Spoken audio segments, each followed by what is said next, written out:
Nderuar miq, Kosova sot voton për zgjedhur parlamentin e ri me shpresën për të kaluar krizën përveç kryeministrit, pra të zgjedh edhe presidentin që çoi në zgjedhje të parakohshme të tretat brenda pak kohësh, ndërkohë që kanë mbetur dhe pak orë nga mbyllja e qendrave të votimit për daljen e rezultatit. Unë kam kënaqësinë që të zhvilloj një bisedë me profesorin sociologun, njohuesin e zhvillimeve jo vetëm sociale, por edhe politike, zotin Fadil Malok. Profesor, përshëndetje dhe faleminderit shumë. Përshëndetje. Profesor, si kanë pritur qytetarët shqiptarët e Kosovës këto zgjedhje kaq të shpeshta nga ana sociologjike, pra janë mërzitur shumica prej tyre, një pjesë për të mos thënë, për që janë drejtuar dhe drejt plazhit, diaspora nuk është, pra ndryshe nga zgjedhjet e dhjetorit do të kemi një përqindje shumë të ulët, deri në mesditë ishte gati rreth 15%. Ndoshta edhe kjo në fakt është një lloj proteste. Nuk isha me thonë ashtu për shkak se kosovarët zakonisht votojnë këtë periudhën prej orës 15 deri në orën 17.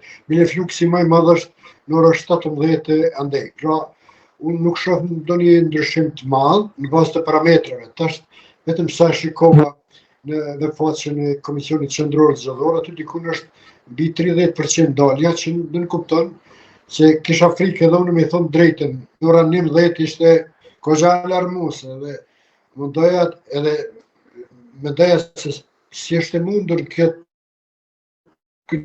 trend krahasuar me ato 28 dhjetor. Por nuk duket që trendi do të shkojë më tutje në ngritje, sa dhe si nuk e di, por këto zgjedhje faktikisht në gjykimin tim janë zgjedhje të cilat me thonë të drejtën janë të panevojshme për shumë arsye.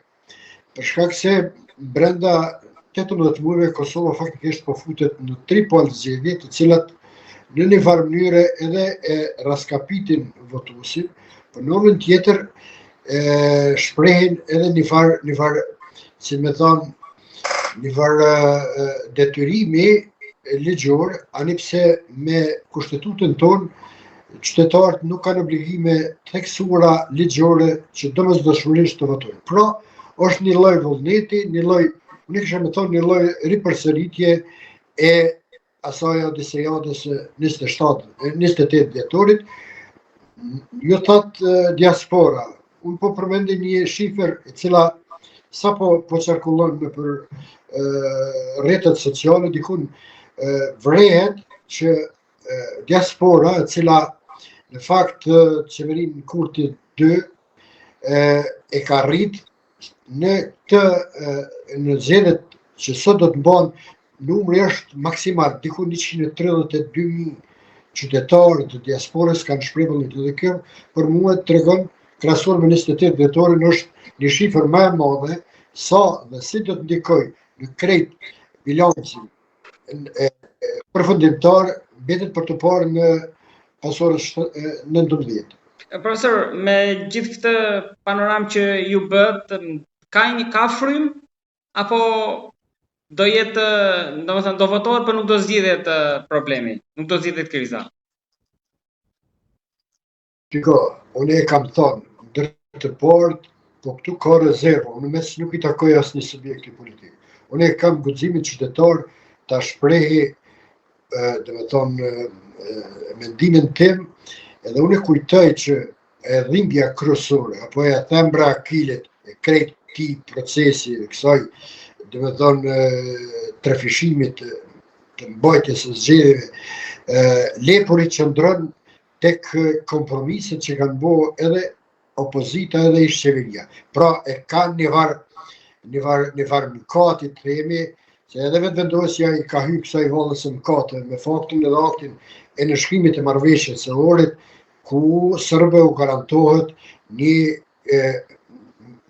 një koncept I cili thënë me gjuhën diplomatik është një koncept I ashtu quajtur vetë menaxhim, por në fakt është, në gjykimin tim është term eufemist I cili aludon në fakt ka të bëj me asociacion. Pra, frika nga marrja e përgjegjësisë. Unë mendoj këtu është lepuri që nuk po mundemi me bë një qeveri kompetente, faktikisht ajo është legale, legjitime, po dhe kompetente, por po mungon ai vullneti për të hyrë kësaj pune, sfida që i ka Kosova, me njerë pas, mos harrojmë këtu duhet shtuar presionin dje kur ishte nga State Departamenti Amerikan, për gazin.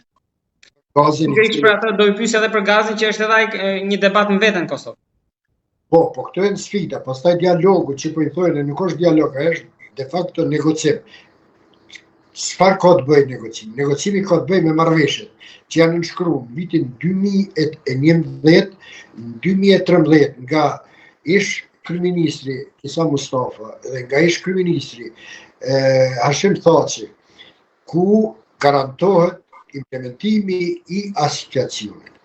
Ndërkaq, kjo që ka ndodhur më vonë, që marrëveshja e Ohrit, që edhe në këto ujëra është futur edhe Albin Kurti, që nuk po e përmend fare as në fushat, edhe ai ka mëkatet e veta. Kjo unë e kujtoj që është thelbi i këtyne ripërsëritjeve, këtyne zgjedhjeve që po i bëjmë në nivel nacional. Nuk ka asgjë tjetër, po këtë nuk po e thot askush. Pra frika nga përgjegjësia që duhet të zbatojë. Ne kemi edhe reagimet nga Brukseli. Edhe Brukseli në fakt ka shtuar presionin mbi qeverinë e ardhshme, cila do të jetë ajo.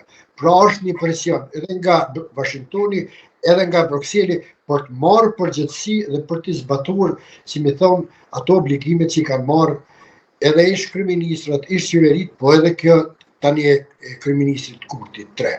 Në anën tjetër, unë po shoh rezistenca e Kurtit, në fakt është një rezistencë e cila ka të bëjë, edhe këtë nuk po e përmend askush, se e marr shumë me këtë temë. Është edhe një rezistencë për ta krijuar një arkitekturë të re.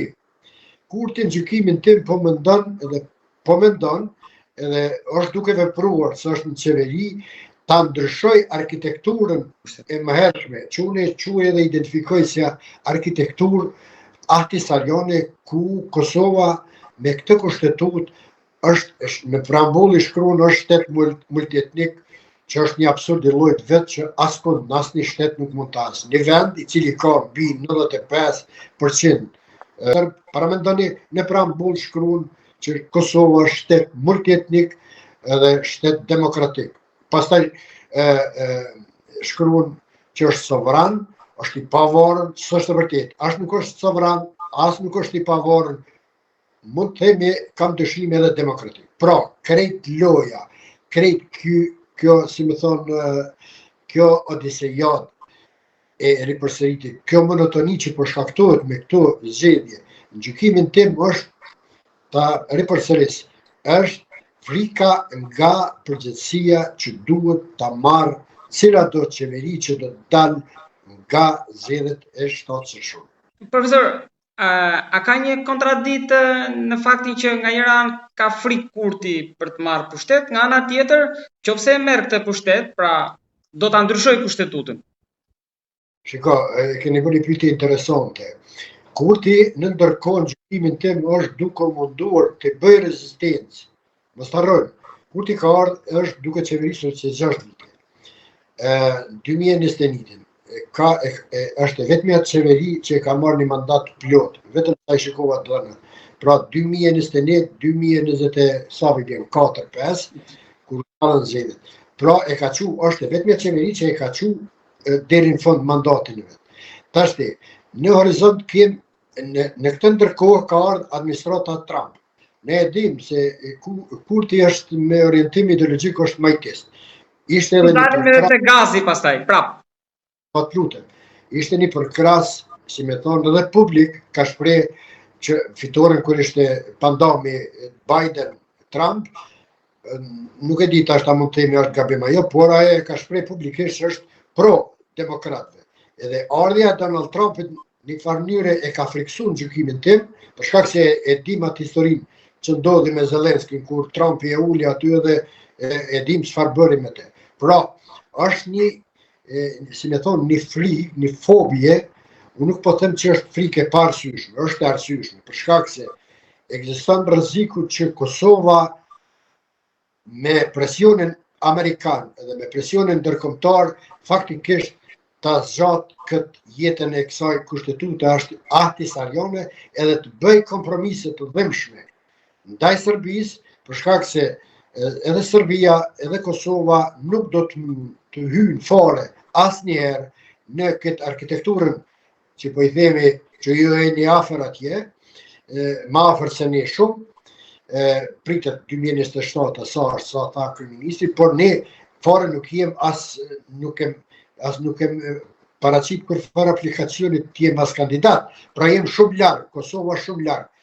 Është larg edhe për shkakun se ngurron të bëj këto kompromise. Këto kompromise në gjykimin tim janë shumë të dhimbshme. Edhe unë nuk shoh zgjidhje. Zgjidhja është nëse kurti vazhdon me çet odisejadën e ripërsëritjes së kushtit. Ai po kërkon një farë në gjykimin tim po mendon që deri në nëntor kur bëhen zgjedhjet për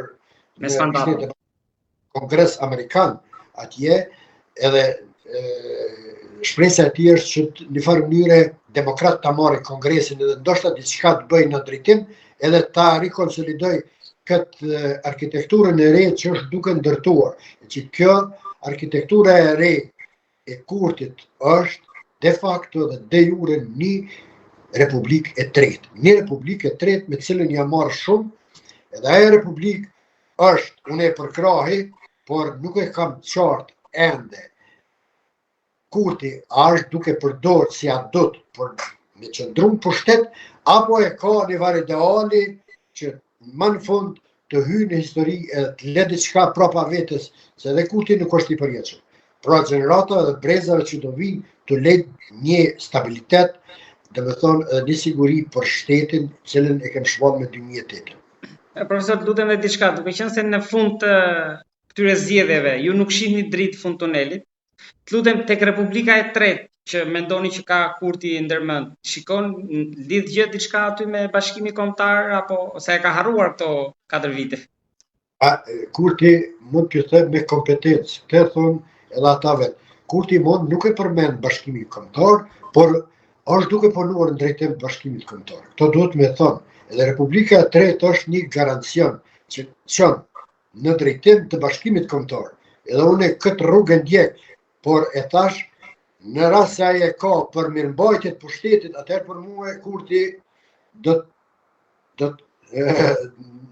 nuk do të futet në histori. Në rast se trason e mirëmban dhe çon deri në fund, se unë po shoh edhe në Shqipëni të ngjarje që janë të përcjell me vëmendje përcjell të demonstratat që janë të ndodhur në Zvërnec, pastaj ato të Partisë Demokratike. Edhe në Shqipëri ka si me thonë një lkundje, një lëvizje, edhe shqiptarët e Shqipërisë kanë filluar të mendojnë për kombin, për shtetin, për të ardhmen. Unë s'po them ndoshta për bashkimin, por kurti në gjykimin tim në rast se e realizon, pra unë po kuptoj që këto taktika që është duke përdor qëllimisht imperative ka blerjen e kohës. Pra, derisa të spostohet Donald Trumpi nga pushteti, unë jam shumë I bindur se edhe ashtu sa di dhe sa kuptoj, Donald Trumpi nuk ka të drejtë më të zgjidhet. Largimi I Donald Trumpit, ardha e një garnitur, një shpresë për demokratët, unë mendoj që I hyn në funksion kësaj arkitekturës për Republikën e Tretë, e mandej hapen edhe rrugët për një bashkim në mënyra të demokratike, natyrisht. Kurti e dim dhe jem dëshmitar, ai sa ishte në opozit, ai edhe me demonstrata ka rezistuar dhe nuk e ka pranuar. Ai këtë flamur e quhen Leck, pra nuk e pranon këtë flamur, nuk e pranon këtë arkitekturë, mirë po tash masi e ka vesh petkun e pushtetit, ai është më I rezervuar, unë kështu e shoh, më I rezervuar, edhe ai duke ndryshuar. Dikush po thotë, këta opozita thonë kapja e shtetit, marrja, domethënë, unë e shoh këtë si një ndryshim gradual, step by step, si thonë amerikanët, edhe ndërtimi një arkitekture të re, edhe thotë të drejtën, zoti Bolla, unë jam shumë I bindur që Bashkimin Kombëtar, tash po e them kështu me bindje, që kosovarët, në rast se nuk del kurtit një një shqiptar tjetër i Kosovës ka me dalë dhe ka me bo. Ne e dim edhe historinë ata protagonistë kryesorë edhe të lidhjes Prizrenit, po edhe të luftrat që janë bo, edhe shteti shqiptar që është bo. Na kem pjesëmarrë aty, jem hisenik, ka gjatë fort në Kosovar.